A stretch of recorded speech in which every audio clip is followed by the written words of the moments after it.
Bom dia, hoje é sexta-feira, 25 de outubro, está no Band Entrevista. Bom dia, Rodrigo Loureiro. Bom dia, Roberto Medeiros, bom dia você que nos acompanha aqui pela Band Nordeste. Hoje nós vamos conversar aqui com a psicóloga do Conselho Regional de Psicologia do Rio Grande do Norte, Helena Oliveira, que vai falar um pouco sobre as ações do Conselho e também sobre a parada LGBT que acontece domingo aqui em Natal.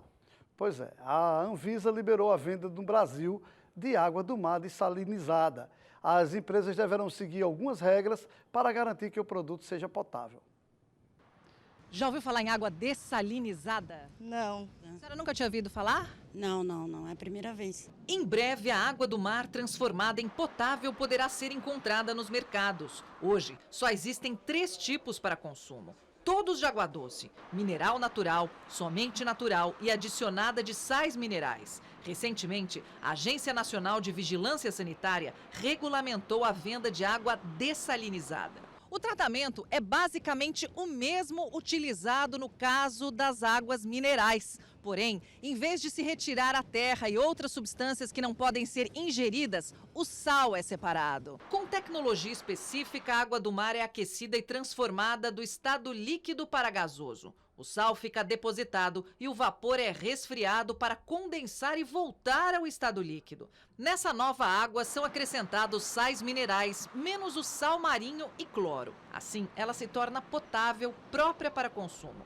Alguns países dependem da dessalinização, como a Arábia Saudita e Israel, que já tem 70% da água potável vinda do mar.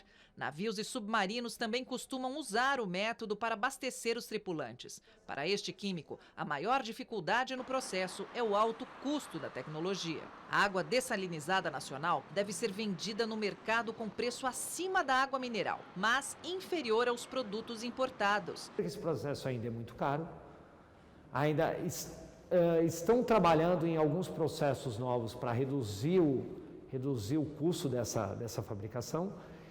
E você tem o sal sobressalente, que eu vou ter que ter um destino para esse sal. Para atender às novas regras da Anvisa, os produtos terão limites máximos de componentes por litro, como cálcio, sódio e magnésio. As empresas também deverão apresentar um plano de segurança da água, dentro das recomendações da Organização Mundial da Saúde. Elas terão 2 anos para se adaptar. A Associação da Indústria de Águas Minerais é contra a liberação do novo produto e quer uma consulta pública para discutir o assunto. O setor diz que os parâmetros determinados pela Anvisa para água dessalinizada são menos rigorosos e pede que as embalagens dessas garrafas sejam bem diferentes das águas já vendidas aos consumidores. É um concorrente a mais, totalmente potável, sem problema algum para a nossa saúde, uma água normal para se beber. Olha, e o Rio Grande do Norte foi o segundo estado a ter mais contratos assinados no leilão para geração de energia. Pelo menos 12 novos parques eólicos e 2 plantas de energia solar voltaica serão construídos aqui no Rio Grande do Norte. Os investimentos previstos são de mais de R$1 bilhão. O leilão foi realizado pela Agência Nacional de Energia Elétrica e a Câmara de Comercialização de Energia. O prazo dos contratos de suprimento das usinas de fontes eólica e solar é de 20 anos a partir do início das operações dos parques. E a expectativa é de que eles comecem a gerar energia em janeiro de 2025. Notícia boa aí, né? Porque é um segmento que está crescendo muito aqui no Rio Grande do Norte, principalmente, e que também vai gerar muito emprego, viu? Torcer para que não aconteça aquilo que a gente deu ontem. Lembra que a gente falou sobre a história de aumentar, pagar o imposto? Porque se não acontecer isso, com certeza vai ter uma produção muito grande e vai ser muito bom na geração de emprego e renda, tanto na questão da energia fotovoltaica, quanto na energia eólica. Verdade. Hoje, o estado de Alagoas receberá novos equipamentos para a segurança pública. São 40 novas viaturas, 2.000 pistolas, mais de 20 fuzis e 29 mil munições que serão aí distribuídas entre as polícias civil e militar. As armas e munições representam mais de R$5 milhões em investimentos na segurança pública. As novas viaturas irão renovar a frota da Polícia Militar na região metropolitana e as armas e munições que estão entre as mais modernas do mundo irão melhorar e equipar os policiais que trabalham na redução da violência. A entrega será feita pelo governador Renan Filho a partir das 10 horas da manhã no quartel do Comando Geral da Polícia Militar aqui de Alagoas, no centro de Maceió. Isso é muito bom, principalmente porque está equipando as polícias, que a gente sabe que hoje os bandidos estão cada vez mais munidos de boas armas, munidos aí de toda uma aparelhagem, e as polícias precisam estar aí, Roberto, compatíveis para enfrentar de igual para igual. Vamos torcer que isso também aconteça em outros estados que também têm essa mesma carência, tanto de armas quanto de viaturas, né? Os prefeitos potiguares estiveram na Assembleia Legislativa aqui do Rio Grande do Norte para pedir apoio dos deputados a fim de reverter o decreto do governo que institui o PROED no estado e que afeta aí a arrecadação em todos os municípios. Os prefeitos decidiram entrar com ação no Tribunal de Justiça para tentar reverter as perdas de imposto provocadas aí pela política fiscal. Mais de 60 prefeitos participaram da reunião na Assembleia Legislativa na manhã desta quinta-feira. Os gestores municipais esperam o apoio dos deputados para a revogação do decreto do governo que institui no estado o PROED, Programa de Estímulo ao Desenvolvimento Industrial do Rio Grande do Norte, que, segundo os gestores municipais, afeta a arrecadação de ICMS. O decreto está na pauta da Comissão de Constituição e Justiça da Assembleia. Todos os municípios estão perdendo, a cidade de Mossoró está perdendo muito, porque é um dos municípios que mais perde. Para você ter uma ideia, só em um ano nós deveremos perder quase o que vamos receber de uma luta muito grande da cessão onerosa do petróleo. Nós não somos contra o PROED, mas os municípios não têm mais capacidade de financiar nada. A crise fiscal é muito grande. Natal, por exemplo, perde uma coisa como 2 milhões de reais mês. O PROED foi criado para substituir o antigo Programa de Apoio ao Desenvolvimento Industrial do Rio Grande do Norte, o PROAD. O novo programa amplia a porcentagem de abatimento do ICMS para empresas instaladas no Rio Grande do Norte de 75% para até 95%. Os prefeitos decidiram entrar com ação no Tribunal de Justiça para tentar reverter as perdas de imposto provocadas pela nova política fiscal. Queremos a reposição do que já foi tirado e a manutenção do ICMS normal dos nossos 25%. E apoiamos o incentivo e o apoio ao PROED, ao Programa de Incentivo às Empresas e Indústrias, mas não com o dinheiro dos municípios. Sob o ponto de vista legal, é um absurdo. O que é que poderia ser feito, o que é que legalmente era possível? A governadora fazia a lei estadual e permitiria aos municípios aderir ou não. Cada município que tivesse interesse fazia a sua lei e aderir ao programa. Agora, o município que não tem menor interesse vai pagar, ele que já não tem dinheiro, para programas em outros municípios. É realmente uma situação aí muito preocupante para os municípios, e a gente espera aí que esse imbróglio do decreto, da lei, dessa ação do TJ, se resolva aí o mais rápido possível, porque o que não pode são os municípios perderem dinheiro, Roberto. Na verdade, houve um erro primário. Como é que eu faço um decreto que vai de encontro a uma lei? Independente do valor de sair de 25 para 6,25, ou seja, o governo reduziu em 3/4, ou seja, você ia receber 100, passou a receber 25. Poderia até ser, se ela tivesse mandado uma lei esse ano, essa lei fosse aprovada na Assembleia, ela promulgasse a lei, aí teria que ter ido no primeiro semestre para poder entrar em vigor em janeiro de 2020. Como não foi feito dessa forma, foi feito um decreto, o decreto é irresponsável e irregular. O que é que vai acontecer? Vão à Justiça, vão ganhar na Justiça, o governo vai ter que voltar atrás. Se quiser fazer um PROED da forma como ele está fazendo hoje, ele vai ter que pegar e novamente vai mandar um projeto de lei, substituindo o projeto de lei do PROAD. Com isso, aprovando esse projeto, vai ter que pegar e entrar em vigor em janeiro de 2021. Então, durante todo esse ano e todo o ano de 2020, os municípios vão receber normalmente os 25% a que tem direito. Olha aí.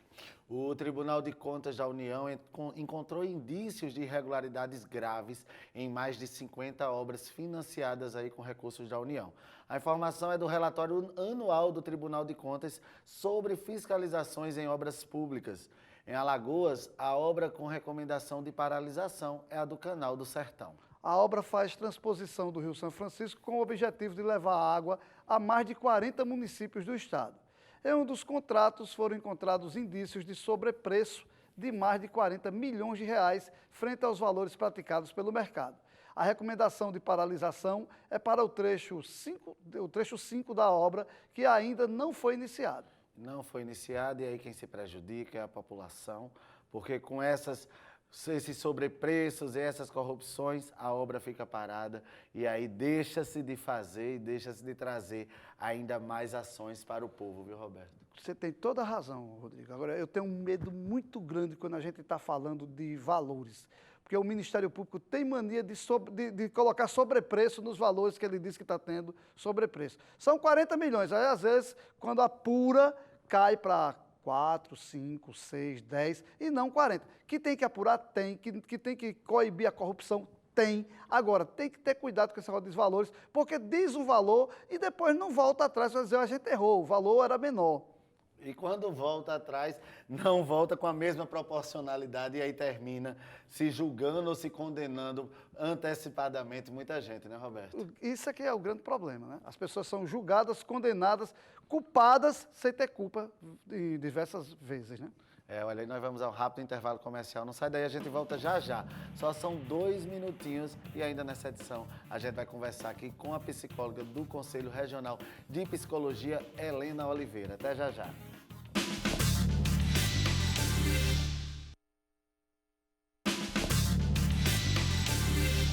De volta com o nosso Band Entrevista, através aqui da nossa Band Nordeste, com muita informação todas as manhãs aqui na tela da Band, Roberto. Pois é, a gente tem mais notícias para trazer para a população, para o nosso telespectador aqui, em Natal, no Rio Grande do Norte, em Maceió, em Alagoas, dizendo que a poluição causada pelo diesel aumenta o risco do aparecimento de diabetes e obesidade. É o que demonstrou um estudo de cientistas brasileiros. Poluição e diabetes, uma relação estudada há tempos pela ciência, mas que nem todo mundo conhece. Poluição?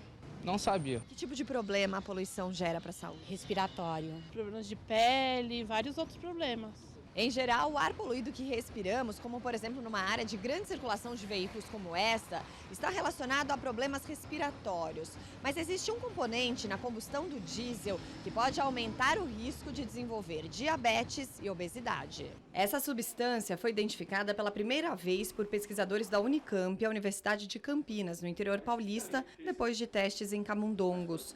Eles notaram que a exposição crônica ao composto 1,2-NQ faz com que ele penetre no organismo e crie uma inflamação celular.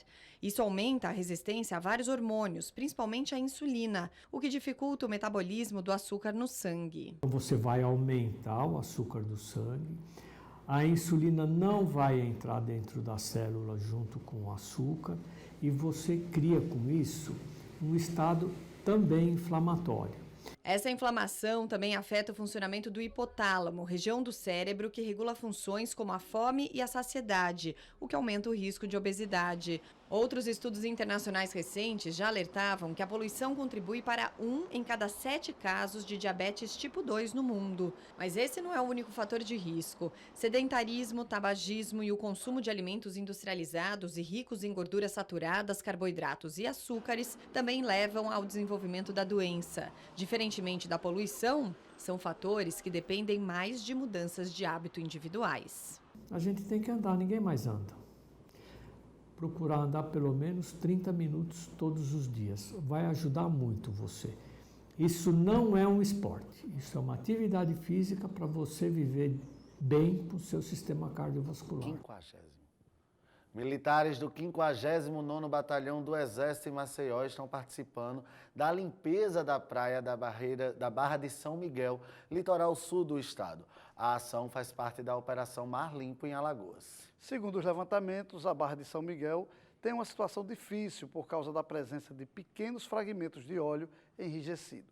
Os 40 militares destacados para participar da ação estão trabalhando sob a coordenação dos órgãos ambientais que lideram o grupo de trabalho e com os demais voluntários. Até este mês, mais de 500 vidas foram poupadas comparado a 2018.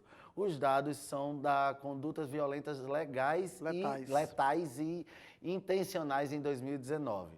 Os deputados do Rio Grande do Norte aprovaram o projeto de reestruturação da carreira dos militares estaduais e o reajuste salarial. Foi votada ainda a criação do Fundo de Segurança Pública. 18 votos garantiram a aprovação do projeto de lei que reestrutura as carreiras dos militares estaduais. A votação foi acompanhada por policiais e bombeiros, que lotaram as galerias da Assembleia Legislativa. O projeto reduz o tempo de promoção dos servidores e garante reajuste salarial para os militares. Ele beneficia todos os militares estaduais, que são os bombeiros e policiais da ativa, reserva e pensionistas. No tocante à legislação das promoções, por exemplo, já começa a vigorar este ano. No tocante aos 23%, que é uma majoração para diminuir as distorções em relação às demais carreiras, começa em março de 2020. E aí nós esperamos realmente com isso motivar os profissionais, realmente. É uma forma de valorizar e eu não tenho a menor dúvida de que a melhoria do serviço prestado à população passa obrigatoriamente pela valorização dos profissionais. Para a polícia, para o momento que a gente passa, todo recurso que chegar é pouco. Precisa se botar a polícia na rua, porque antigamente tinha 12 mil policiais, hoje nós estamos reduzidos a 7 mil.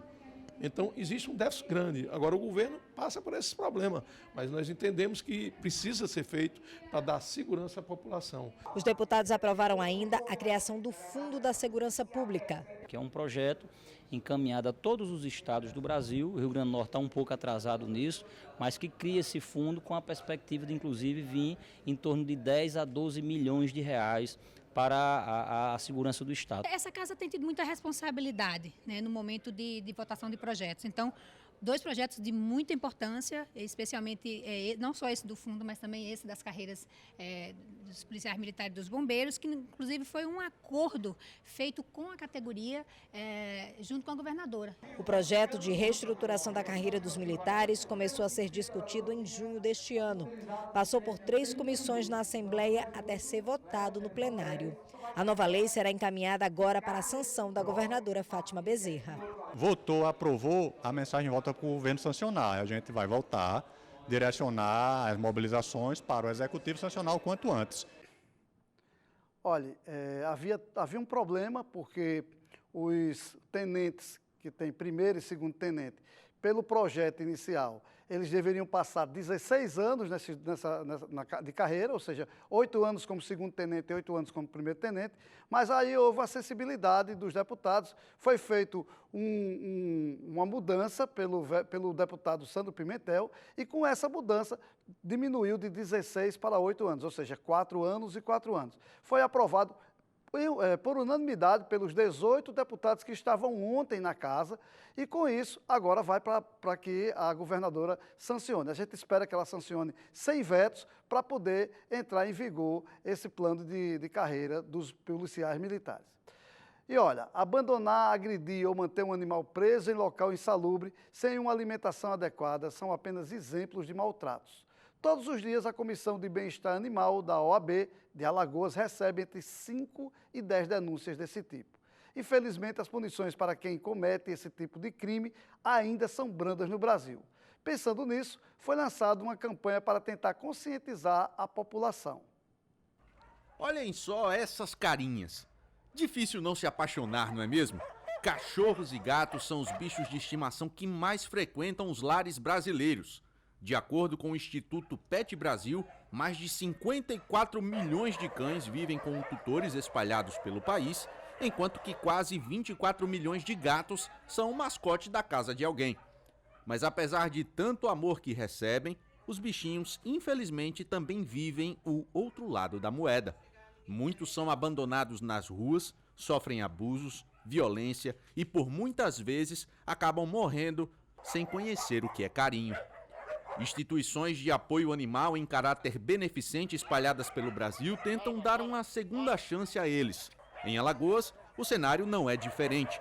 Essa aqui, situada na parte alta da capital Maceió, começou a retirar cachorros e gatos em situações de risco das ruas em 2011. Hoje, abriga centenas deles. Quando tem um animal de rua que está muito machucado, muito ferido, que a gente sabe que ninguém ali vai fazer nada por ele, a gente tenta pegar. E em situação de maus tratos também, a gente já chegou a invadir casa, a gente só vive em delegacia por conta de denúncias, de tudo mais. Como vocês viram aqui, né, tem animais que levaram tiro, até da própria polícia, infelizmente. O Edu Bob levou um tiro de um policial, né? Então, assim, tiro, animais que foram estuprados, animais que levaram facadas. Animais estuprados, como assim? Estuprados mesmo por homem. Homem pegar uma cadela e estuprar ela como se estivesse estuprando uma mulher. Entendeu? Assim, eu não sei nem que nome eu daria a isso, né? No normal é zoofilia, né? Mas, pra mim, é uma pessoa doente. Esse projeto, que fica no Graciliano Ramos, recebe diariamente cerca de 60 pedidos para resgates de animais, sejam cachorros ou gatos. Mas por conta da superlotação do lugar, afinal de contas, olha só, são aproximadamente 600 animais que há por aqui. Todos eles resgatados de situação de rua ou até mesmo de maus tratos. Há por aqui cachorros que foram atropelados, cachorros que foram maltratados, cachorros até que levaram tiro. Segundo a Comissão do Bem-Estar Animal, a OAB relata que 5 ocorrências diárias são encaminhadas a delegacias relativas a maus tratos animais. Infelizmente, ainda não há uma lei que puna o agressor, mas isso possivelmente está prestes a mudar. Diante de números tão assustadores de violência, a Comissão do Bem-Estar Animal da OAB de Alagoas, presidida pela advogada Rosana Jambo, lançou nesta última semana a campanha Cadeia para os Maus Tratos, com a ideia de aumentar a punição a quem pratica esse tipo de ato. É um pleito muito forte para a sociedade, para que toda a sociedade participe, porque nós estamos cansados de ver agressores, praticantes de crimes de violência, maus tratos contra os animais, saírem pela porta da frente de uma delegacia, muitas vezes só prestar esclarecimento, às vezes até em caso de óbito, que são casos de animais queimados, animais violentados sexualmente, animais que são espancados reiteradamente, todos os dias, animais que ficam sem água, sem comida, são deixados inclusive abandonados. E isso só vai acabar quando a sociedade e os nossos representantes entenderem que o crime de maus tratos tem que ser uma pena maior, tem que ser cadeia para maus tratos, reclusão. Então, somente a partir daí, eu acho que todo mundo vai sentir que existe aquela sensação de punição e não o que nós sentimos hoje, que é essa sensação de impunidade. Para a advogada, esta medida, além de punir, pode, finalmente, conscientizar as pessoas para práticas que, para muitos, é considerada normal. Se você, por exemplo, comete um crime contra o ser humano, você vai ter a punição devida. Embora nós saibamos de toda a demanda que a polícia tem, mas você vai ser punido adequadamente, vai ser uma punição à altura. Então, por que os crimes praticados contra os animais também não têm uma punição à altura? Tem que ter. Então, por isso, o nosso pedido, o nosso pleito de que a pena seja modificada, aumentada e o regime seja mudado para reclusão e não detenção. Para quem trabalha no acolhimento de animais como o Ed Bob, sem a mandíbula porque foi atingido com um tiro a queima-roupa no focinho, ou outros tantos que sofreram com a falta de empatia humana, a punição exemplar é o único caminho para coibir tantos atos de maldade. São animais que chegam traumatizados, são animais que vivem apanhando, muitas vezes são animais que a gente tira de casas, que eles vivem acorrentados, tem medo de seres humanos, porque apanham todos os dias. Tem animal aqui que se vê uma vassoura, corre. Né? Você viu aqui uma cadelinha que só tem as duas patas, uma da frente e uma de trás, que é a almofada, ela apanhou tanto que ela tem medo de vassoura. Já mora aqui há alguns anos, mas se a gente chegar a levantar uma vassoura perto dela, ela corre da gente, ainda. Então, assim, são animais que têm câncer, que as pessoas não querem mais jogar na rua. Então, assim, a gente vai dando o nosso melhor, né? Não recebemos nenhum tipo de ajuda do poder público e o que a gente clama hoje mesmo é por justiça. Porque, assim, a gente faz tanto por eles e a gente não vê ninguém ser preso, a gente não vê ninguém pagar de fato uma multa. Em Alagoas, a Comissão do Bem-Estar da OAB é o principal canal para denúncias relativas à violência contra os animais, como os maus tratos e o abandono. Elas podem ser feitas por telefone, pelo número 3023-7200, ou por e-mail, pelo endereço cmabea@oab-al.org.br. Projetos como esse sobrevivem exclusivamente da doação de voluntários. Pessoas que são amantes da causa animal contribuem para a manutenção dos cachorros, seja financeiramente ou até mesmo com produtos de limpeza, a ração, medicamentos, consultas gratuitas. Se você é um desses, assim como eu, amante dos animais, gosta dos bichinhos, seja cachorro ou gato, tem gato lá também. Mostra lá o gato, Alex. Mostra lá o gato. Tem gato lá. São quantos gatos, Nani? Mais ou menos 100 gatos. Ajuda. Entre em contato, busca na internet. Eu, particularmente, farei isso. O amor pelo bicho está na pele, ó. Você que também gosta, contribui. Porque, assim como todo mundo, o bicho também precisa de carinho. Olha a nossa câmera como é que tá aí, ó. Vai, mostra aí como é que você tá, rapaz.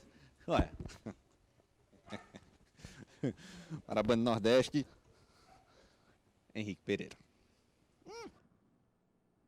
Preservar os animais, cuidar dos animais é sempre importante. A gente vai agora para um breve intervalo e no próximo bloco a gente conversa com a psicóloga do Conselho Regional de Psicologia aqui do Rio Grande do Norte, Helena Oliveira. Ela vem falar sobre a 21ª Parada do Orgulho LGBT, que vai acontecer em Natal no próximo domingo. Mas não sai daí, a gente volta já em 2 minutinhos.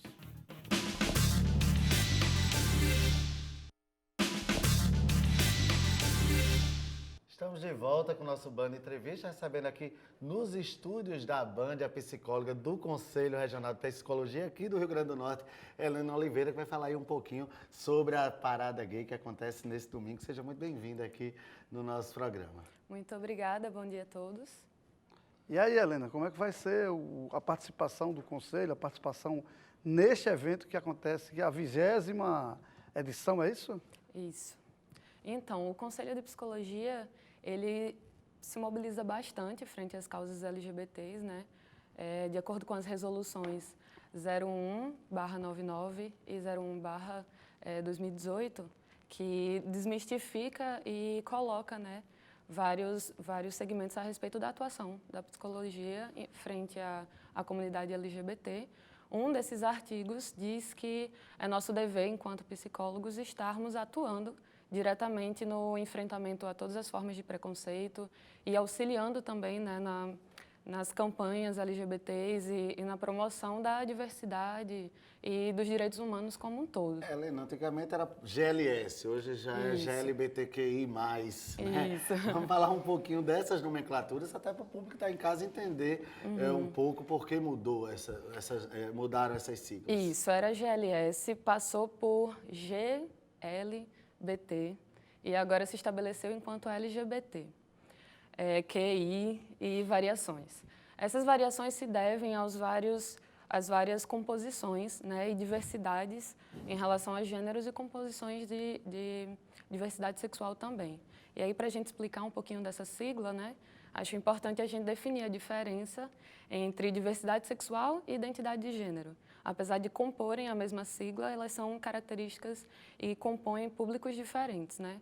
A diversidade sexual, ela diz respeito à orientação sexual e às formas de expressão da orientação sexual, né? Que podem passar pela heterossexualidade, homossexualidade, bissexualidade, entre outras variações. Já a identidade de gênero, ela diz respeito muito à forma como a gente se identifica, com qual gênero vamos nos identificar. E, a partir daí, existe também várias outras composições de gênero, pessoas que não se identificam necessariamente com o termo homem ou com o termo mulher, pessoas que variam entre esses gêneros e a sigla ela foi sendo modificada a partir dos vários estudos e das várias também formas de representatividade da própria população, né? Que vai vivenciando e vai se percebendo enquanto sujeitos no mundo. Como é que vai ser a participação do Conselho no evento? Certo. O Conselho de Psicologia, ele atua frente ao movimento, mas essa participação ela é mais no apoio, né? Ela fica ali mais na divulgação, no suporte, na promoção. A gente sempre se coloca aberto a esse tipo de movimentação da população E estamos à disposição de toda a população LGBT, inclusive se eles precisarem de alguma pauta, definir algum tipo de questão, estamos enquanto conselheiros. E tem sido muita procura, tanto dentro do conselho quanto junto aos psicólogos, por causa do preconceito e dessas situações que vêm ocorrendo, não? Em relação ao que chega na clínica, acho que sim, é bastante considerável a quantidade de pessoas que estão em situação de sofrimento, de adoecimento em relação a questões emocionais derivadas de formas de expressão de preconceito e também em relação às questões sociais também, porque a psicologia vai além do campo da clínica, né? Ela se amplia e ela ocupa diversos espaços, tanto institucionais quanto sociais e organizacionais, existe a psicologia do trabalho. Então, acaba que sim, essa demanda em relação ao sofrimento que advém do preconceito, ele existe nos vários campos e nas várias áreas em que a psicologia se insere. E é possível perceber isso nos ambientes de trabalho, é possível perceber isso na inserção, falando em termos de trabalho, né, de determinados grupos que possuem dificuldade de se inserir. E, enfim, vai muito além da clínica. Como é que está a programação para a Parada Gay? A programação para a Parada Gay, ela está, pelo que a gente acompanha, né, vai trazer diversos artistas locais e artistas Esse externos. ano tem uma inovação, né, que vai sair trio e palco, né? Vai sair, Isso. vai sair vai ter uma concentração no Mido, a partir de 1 hora saindo com trios Isso. até a chegada na Arena das Donas, não é isso? Antes era fixo, né? Isso. Se definia um local fixo e a participação ficava restrita àquele espaço. E agora, pelo que se pode perceber, a proposta é de ampliar a divulgação. Então, um local fixo, mas também um movimento pelas ruas, como uma forma de mobilização. Não é só uma comemoração ou uma festa qualquer, né? É um movimento político da população LGBT que se coloca e que se apresenta para a sociedade numa forma de resistência, numa forma de se apresentar enquanto seres que existem, seres que têm direitos sociais, que são sujeitos, né? E que merecem atenção, que merecem cuidado, que merecem respeito. Então, acho que esse movimento, essa mudança representa simbolicamente muito isso. Qual é a expectativa de público nesse evento? A expectativa ela vai variar bastante. Acredito eu que seja maior do que os anteriores, devido à divulgação, devido As bandas, né? Você vai As ter lá apresentações. Circuito Musical, Jainael, né? Isaac Galvão, né? Vários artistas, DJs, drags que se apresentam. Então, como por ser uma vasta programação envolvendo isso, eu acho que o público pode surpreender, não é? Isso, exatamente. Acho que a divulgação foi bem maior do que a dos anos anteriores. Está bem mais estruturada, inclusive em relação a esse movimento, acaba que muitas pessoas que não estavam participando entram no percurso, então esse movimento vai abarcar uma maior quantidade de pessoas do que nos anos anteriores. Começa no domingo? Vai ser só no domingo. Só no domingo. Vai ser no domingo a partir de que horas? A partir da tarde. Às 13 horas. Às 13 horas. Né? A concentração lá no Midway. Isso, a concentração lá no Midway. E aí eles vão partir de lá É um até o momento local também fixo. de mostrar a força para a sociedade, né? Eu acho que é mostrar que a classe não está à margem, né? E pode estar ali reivindicando seus direitos, lutando contra a homofobia. Eu acho que esse é o grande intuito, né? Isso. O intuito do movimento LGBT e de todas as suas formas de expressão perante a sociedade, ele sempre foi a inclusão, né? Então, a parada LGBT ela começa em determinados estados e locais a partir de um movimento de se apresentar para a sociedade. É uma tomada de lugar.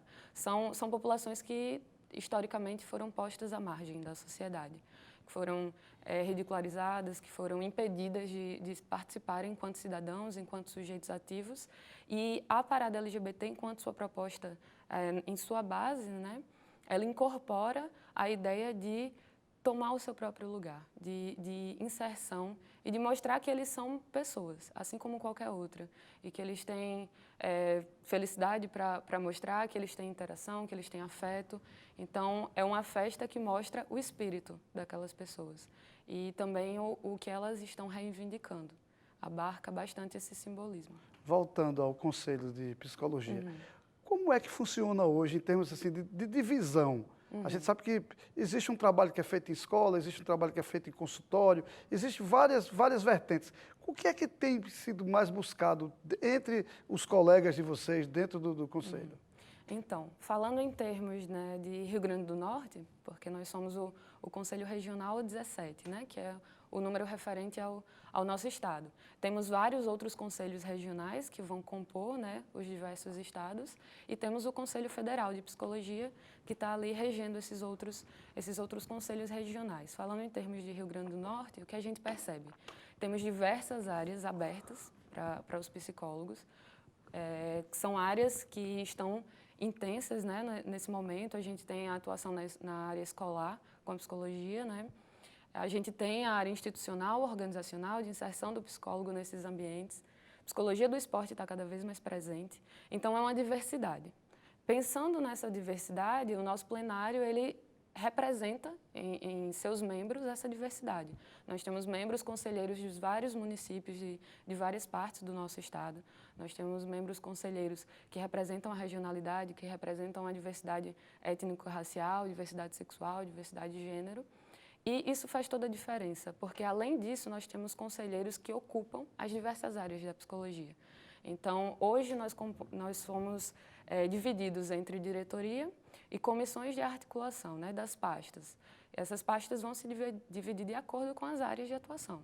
Então, temos a pasta de saúde, a pasta de psicologia organizacional do trabalho. E aí fica um pouco impossível de dizer, não, tal área tem uma maior demanda, porque devido à vasta diversidade e inserção dos psicólogos, nós temos cada vez mais uma ampliação do mercado. A busca e a demanda, ela vem de uma forma bastante equivalente. Então, a nossa proposta é ofertar um serviço, um conselho, né, regional de psicologia que abarque a todos os psicólogos e que se insira nas diversas áreas, que represente, de fato, quem são os psicólogos do Rio Grande do Norte e que possivelmente vão se articular em todo o Brasil. Doutora Helena, a gente sabe que hoje a psicologia é um serviço carente no SUS, principalmente quando a gente fala em psicologia infantil. Existe um programa, um projeto social do Conselho para tentar levar o serviço de psicologia a esse público que necessita mais e não tem condição de pagar? A função do Conselho de Psicologia, ela passa por algumas especificidades. É importante colocar isso porque algumas funções fogem do que, de fato, diz respeito ao Conselho. Além da função de fiscalizar, nós estamos para representar, né, os psicólogos, para nos articularmos de uma forma de mobilizar e buscar melhorias nesse campo de trabalho, mas a nossa articulação, não temos um projeto específico, mas definimos GTs, que a gente costuma chamar de GTs, grupos de trabalho, que olham para temáticas que estão carentes, né, que não têm uma inserção da forma como deveria, e a gente sente, discute, promove, pensa em estratégias, pensa em ações para que haja, de fato, como suprir aquela necessidade, né? Como alcançar o que não está sendo alcançado até então. Mesmo que seja necessário, sabemos que ainda temos essas carências e essas lacunas, né? Muitos conselhos, Helena, de outras modalidades estão nos seus momentos de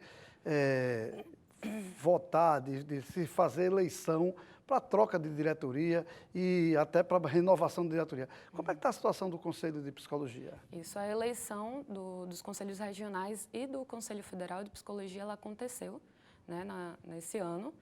A gente estava no último mandato do plenário e houveram as eleições regionais em todo o Brasil. Então, foram todos os conselhos regionais do Brasil tiveram e passaram por esse processo de eleição. E agora nós, né, novos conselheiros, nos elegemos enquanto quinto plenário. Então, o processo de eleição ele ocorreu. A participação dos psicólogos foi boa, mas ainda necessitamos que haja um maior engajamento, né, uma maior participação para que cheguem junto e que possam fazer conosco o que estamos nos propondo, né? Então, deixa aqui suas redes sociais, a do Conselho, para esses profissionais que precisam se envolver mais e querem saber mais informações, possam entrar em contato para até se agregar junto ao Conselho. Hoje nós temos o site, né, no Facebook, só colocar lá na rede de busca, né, Conselho Regional de Psicologia. Nós temos também o site oficial do Conselho, coloca lá Conselho Regional de Psicologia 17, Rio Grande do Norte também. E temos a página no Instagram, colocando CRP, RN17 já aparece. A gente quer agradecer a sua participação E o Band Entrevista vai ficando por aqui. Voltamos na próxima segunda-feira, às 7 da manhã. Mas não sai daí, que tem muita programação pela frente. Bom dia e bom final de semana.